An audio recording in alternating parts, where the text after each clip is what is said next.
Valency had two wonderful moments that spring. One day, coming home through the woods, with her arms full of trailing arbutus and creeping spruce, she met a man who she knew must be Alan Tierney. Alan Tierney, the celebrated painter of beautiful women. He lived in New York in winter, but he owned an island cottage at the northern end of Mistawis to which he always came the minute the ice was out of the lake. He was reputed to be a lonely, eccentric man. He never flattered his sitters. There was no need to, for he would not paint anyone who required flattery. To be painted by Alan Tierney was all the cachet of beauty a woman could desire. Valency had heard so much about him that she couldn't help turning her head back over her shoulder for another shy, curious look at him. A shaft of pale spring sunlight fell through a great pine athwart her bare black head and her slanted eyes. She wore a pale green sweater and had bound a fillet of linnea vine about her hair. The feathery fountain of trailing spruce overflowed her arms and fell around her. Alan Tierney's eyes lighted up. "I've had a caller," said Barney the next afternoon, when Valency had returned from another flower quest. "Who?" Valency was surprised but indifferent. She began filling a basket with arbutus. "Alan Tierney. He wants to paint you, Moonlight." "Me?" Valency dropped her basket and her arbutus. "You're laughing at me, Barney." "I'm not. That's what Tierney came for.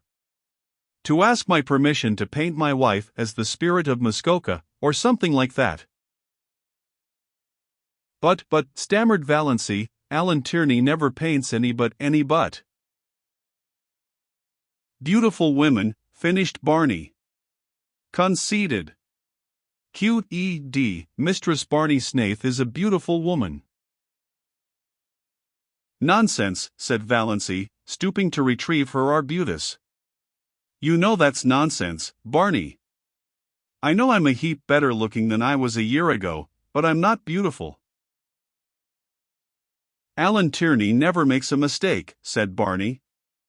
"You forget, Moonlight, that there are different kinds of beauty.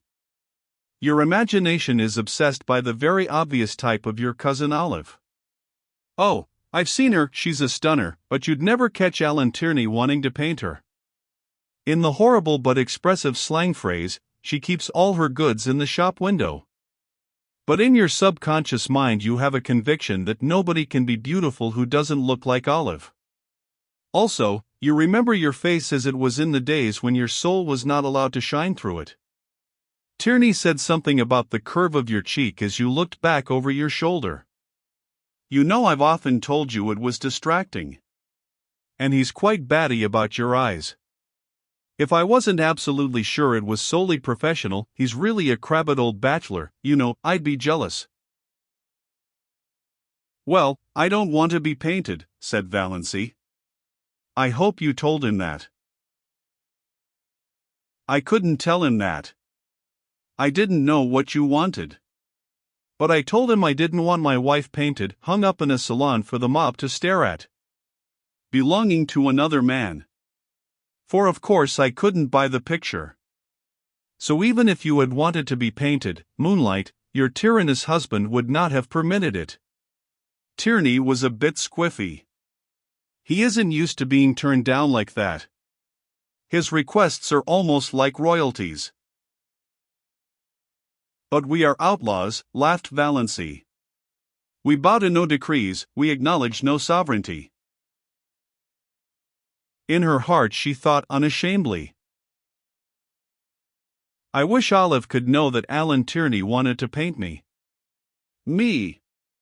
Little old maid Valency Sterling that was." Her second wonder moment came one evening in May. She realized that Barney actually liked her.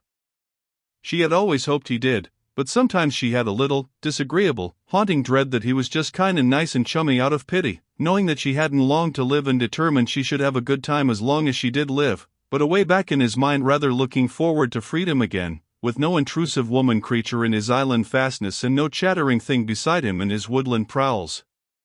She knew he could never love her. She did not even want him to.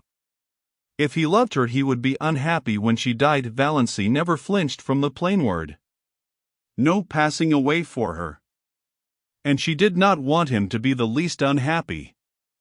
But neither did she want him to be glad or relieved.